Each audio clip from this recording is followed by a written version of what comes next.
Hi, my name's Kathryn Green and I'm a textile designer maker, and this is my space at Making Space.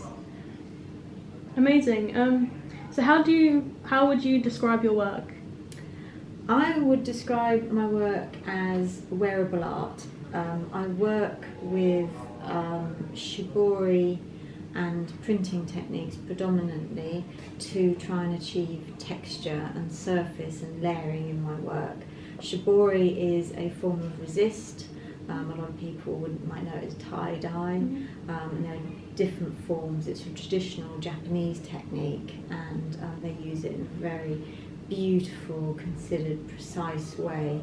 And I really just take some of those techniques and principles and use them in a looser way to get the textures and surfaces that I'm looking for. Cool. So what is the most unusual thing in your making space, would you say? The most unusual thing? I don't know really. I think, the paper pieces on my wall, which you can't cover, there's a couple behind me here. Mm-hmm. They're sort of sketches, so I suppose a lot of people sort of use a sketchbook.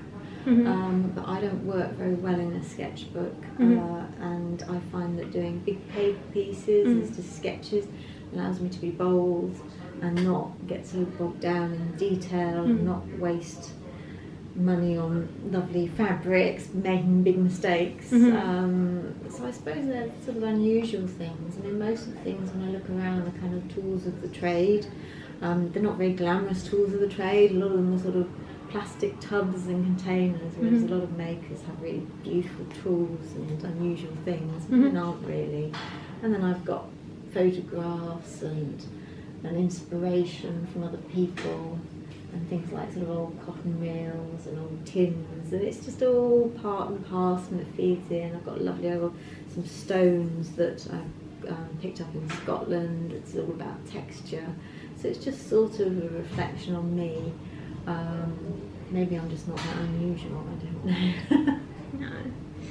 Amazing. So what memorable response have you had to your past work?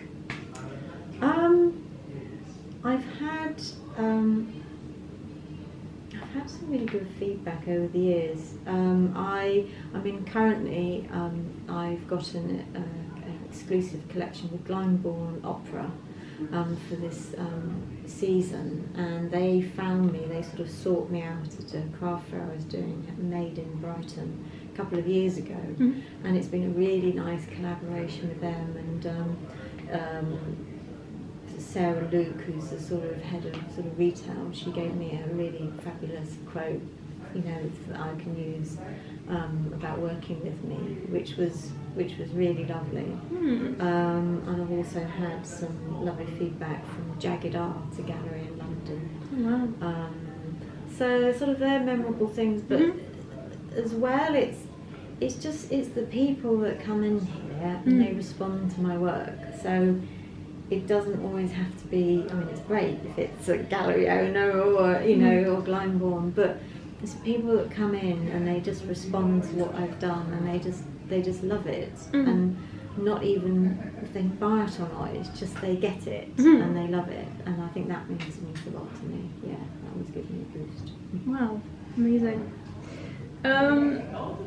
So what inspires you to create? The natural world is a big inspiration. Environment's really important to me. I love culture and I love exhibitions and galleries in London, but my soul, my spirit is sort of walking in the country somewhere. So it's the surfaces that I see, it's the sort of shape of the land or the rocks or the flowers or plants. All those things inspire me. My last collection was based on a road trip my husband and I did up through Patagonia, and just about those massive spaces and the sort of the minute, the tiny things that survive in that landscape, but then the macro of the landscape. So landscapes do feature a lot, you know, and in the surfaces that I'm trying to achieve, that's usually about trying to capture a texture. But I also love places like the V&A is my favourite museum in the world, and their collections, you know, I can get inspired by a bit of Rowan glass or, you know, a bit of metal work, or some of the Islamic art galleries are amazing. So, yeah, a lot of different things. I love it. Amazing. So, what are you working on next? What's your next step? Well, having just done the collection for Blindborn, I'm now working on my own collection for autumn-winter this year, which are some of the pieces that I've just started on behind me. So they've got to sort of come together. So that's what I'm sort of focusing on. I've got a couple of exhibitions coming up with Hampshire Berkshire Guild in October.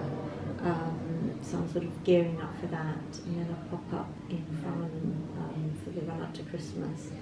So that's the focus. After that, I don't know.